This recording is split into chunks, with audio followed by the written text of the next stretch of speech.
Bayangin kamu udah siap tampil di depan ribuan penonton, kamera nyala, lampu udah siap. Tapi tiba-tiba, fitur live di TikTok hilang. Inilah yang sekarang dialami jutaan pengguna TikTok di Indonesia. Apa yang sebenarnya terjadi? Dan kenapa TikTok sampai harus membatasi fitur yang jadi andalan para kreator ini? Beberapa hari terakhir, Indonesia diguncang demonstrasi besar-besaran. Awalnya, publik geram dengan isu tunjangan DPR yang dianggap terlalu tinggi, jauh dari kondisi rakyat kebanyakan.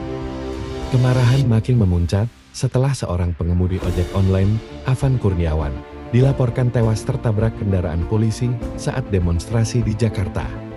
Insiden itu memicu gelombang protes di berbagai kota, gedung DPRD dibakar, korban jiwa berjatuhan, dan suasana berubah jadi semakin panas.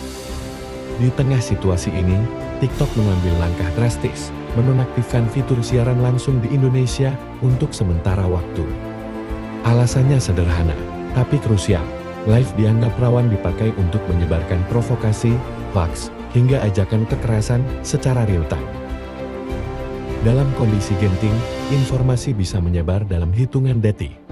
Dan salah satunya lewat live.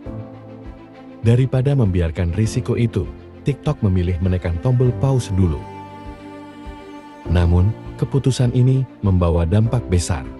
Banyak kreator Indonesia yang menggantungkan penghasilan dari siaran langsung mulai dari menerima gift, interaksi dengan fans, sampai jualan lewat TikTok Shop.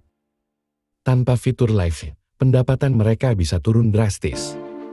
Brand yang biasa pakai siaran langsung buat promosi produk juga ikut kena imbas. Bagi sebagian orang, keputusan TikTok ini bukan sekadar tombol off, tapi juga mematikan sumber rezeki harian. Bagaimana respon publik? Netizen terbelah.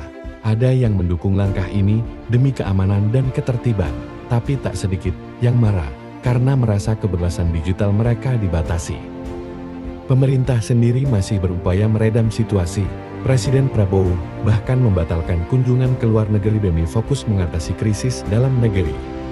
Di sisi lain, aparat kepolisian mulai melakukan penangkapan terhadap oknum yang dianggap memicu kerusuhan. Lalu apa yang akan terjadi selanjutnya? Belum ada kejelasan pasti kapan fitur live akan kembali aktif, bisa dalam beberapa hari, bisa juga lebih lama. Yang jelas, ini jadi pengingat bahwa media sosial adalah pedang bermata dua. Ia bisa menjadi ruang solidaritas, memperkuat suara rakyat, tapi juga bisa memperbesar api kerusuhan. Kasus TikTok Live di Indonesia bukan sekadar soal aplikasi. Ini soal keseimbangan antara kebebasan digital dan tanggung jawab sosial. Pertanyaannya sekarang, menurut kamu, apakah langkah TikTok ini tepat? Atau justru merugikan jutaan kreator dan pengguna? Tulis pendapatmu di kolom komentar, dan jangan lupa subscribe untuk konten analisis berikutnya. Sampai jumpa di video selanjutnya.